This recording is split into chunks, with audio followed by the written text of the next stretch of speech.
হয়তো সার্টিফিকেট জালিয়াতি এটা হবে না যদি শ্রম ভিসা এক কথায় যেটা বলি আমরা এটি যদি চালু হয় তাদের বেতনের সাথে আসলে এই আসার যে খরচটা সেটি মেলাতে না পেরে তারা হয়তো অপরাধে জড়িত হচ্ছেন। স্কিল লেবার আনতে হবে অথবা এইখানে যারা আনস্কিল আছে তাদেরকে অবশ্যই স্কিল কিভাবে করা যায় আমার নজরে যেগুলো এসেছে আজকের অনুষ্ঠানের সাথে সম্পৃক্ত সেগুলোই আমি নোট করেছি।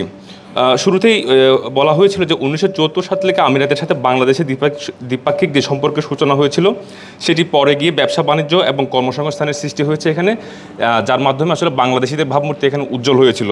কিন্তু বছর দশেক ধরে বলা যায় সম্প্রতি অর্থাৎ সেই ভাবমূর্তি আসলে নষ্ট হতে চলেছে।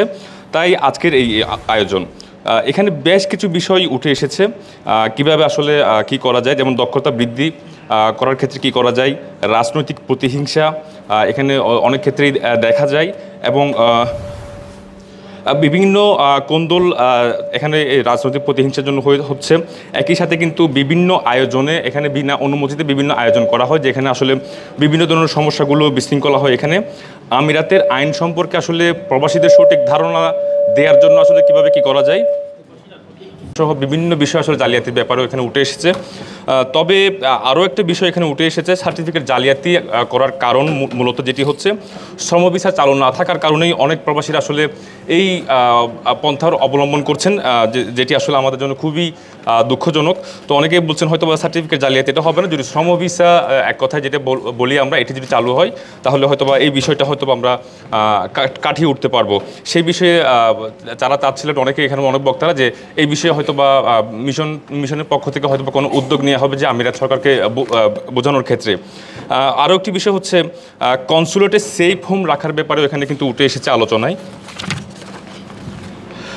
আর যে বিষয়টা আসলে খুবই জরুরি মনে করি আমরাও, স্কিল লেবার আনতে এখানে অবশ্যই স্কিল লেবার আনতে হবে অথবা এইখানে যারা আনস্কিল আছে তাদেরকে অবশ্যই স্কিল কিভাবে করা যায় সেই বিষয়েও অনেকেই প্রশ্ন তুলেছেন। সমস্যার সমাধান কিভাবে করা যায় এই বিষয়ে আর কি। বড় বড় প্রতিষ্ঠান অর্থাৎ এখানে অনেক ইন্ডিয়ান বলেন বা বিভিন্ন দেশে আসলে বড়সড় অনেক প্রতিষ্ঠানই আমরা দেখি আসলে, সেই ক্ষেত্রে আসলে আমাদের বাংলাদেশিদের আসলে খুব বড়সড় প্রতিষ্ঠান নেই, হাতে গোনা অল্প কয়েকটি ছাড়া। সেই ক্ষেত্রে অনেকেই বলেছেন যদি বড় বড় কোনো প্রতিষ্ঠানের উদ্যোগ কীভাবে সৃষ্টি করা যায়, যদি এই ধরনের ব্যবসা প্রতিষ্ঠান করা যায় তাহলে হয়তোবা অনেক ক্ষেত্রেই হয়তোবা এই আমিরাতে আসলে বাংলাদেশিদের ভাবমূর্তি উজ্জ্বল হতে পারে। রেমিটেন্সের বিপরীতে প্রবাসীরা কী পাচ্ছে এমনও অনেকেই প্রশ্ন তুলেছেন। সেই আবার অনেকেই বলছেন এই যে আজকের যে প্রোগ্রাম সেই প্রোগ্রামের সাথে সম্পৃক্ত রেখে অনেকেই বলছেন যে প্রেস ক্লাবকে নিয়ে যেন কাউন্সেলিং এই ধরনের কাউন্সেলিং যেন নিয়মিত বিভিন্ন এরিয়াতে করা যায়, সেক্ষেত্রে অনেকে সহযোগিতার হাত বাড়িয়ে দেবেন বলেও বলেছেন যে কনসুলেটকে অনুরোধ জানিয়েছেন যেন প্রেস ক্লাবকে নিয়ে এই ধরনের অনুষ্ঠানগুলো নিয়মিতভাবে করা যায় আর কি। তারপরে অনেকে আবার বাংলাদেশিদের অপরাধের কথা বলতে গিয়ে বলেছেন যে কিডন্যাপারের ব্যাপারে, যে এখানে কিডন্যাপের মতো অনেক কিছু হচ্ছে এবং কি এখান থেকে কোনো একটি টিম হয়তো বা দুবাই থেকে যে বাংলাদেশে বিভিন্ন ইনফরমেশন দিচ্ছে, এই টিমকে কীভাবে আসলে সিলেকশন করা যায়, এই তথ্যগুলো যারা দিচ্ছে তারা আসলে অপরাধের সাথে জড়িত বা অনেক ধরনের সমস্যার সৃষ্টি করছে। তারপর অনেক প্রবাসীরা আসলে বেশি খরচ করে এখানে আসছেন, যারা আসলে বেশি খরচ করে আসার কারণে তাদের বেতনের সাথে আসলে এই আসার যে খরচটা সেটি মেলাতে না পেরে তারা হয়তো বা অপরাধে জড়িত হচ্ছেন এমনও অনেকেই বলেছেন।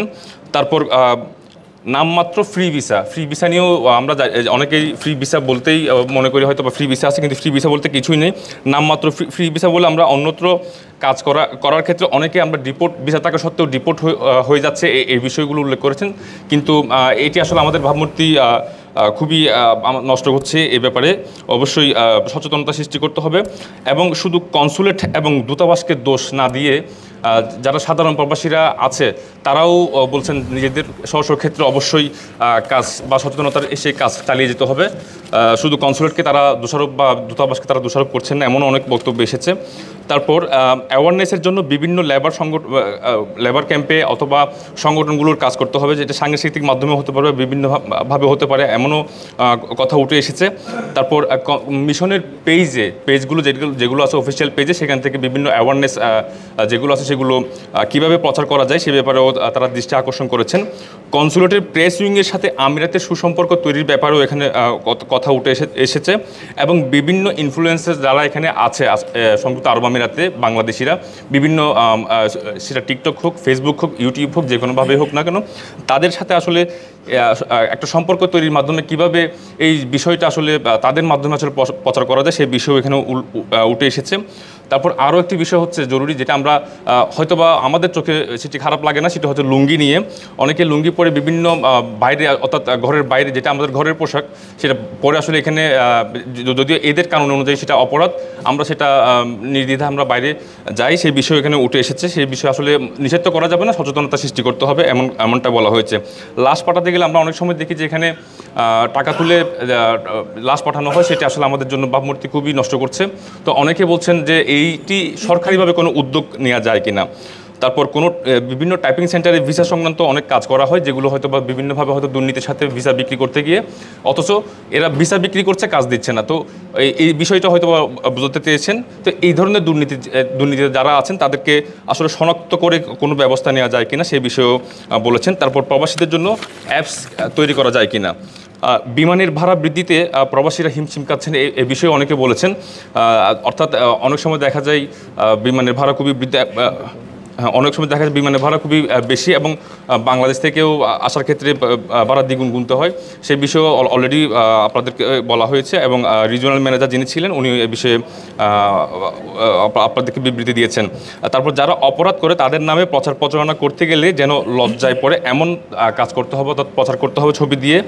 একই সাথে আজকের এই মিটিংয়ে শেষের দিকে একজন বলেছেন যে হয়তো বা আমিরাতের সাথে সম্পৃক্ত আছেন এমন অনেককেই, আমিরাত সরকারের সাথে সম্পৃক্ত আছে এমন কাউকে এখানে দেখা যাচ্ছে না। অর্থাৎ উনি বলতে চেয়েছেন যে হয়তো বা ওই ধরনের ব্যক্তিকেও এই ধরনের অনুষ্ঠানে রাখা প্রয়োজন বলে। তো আজকের এটি ছিল আমার সারাংশ। ধন্যবাদ। আশা করছি এই বিষয়ে সমাধানগুলো আমাদের স্যাররা দিবেন। ধন্যবাদ ইশতিয়াক আসিফ। আসলে এখানে একটি তথ্য দিতে চাই।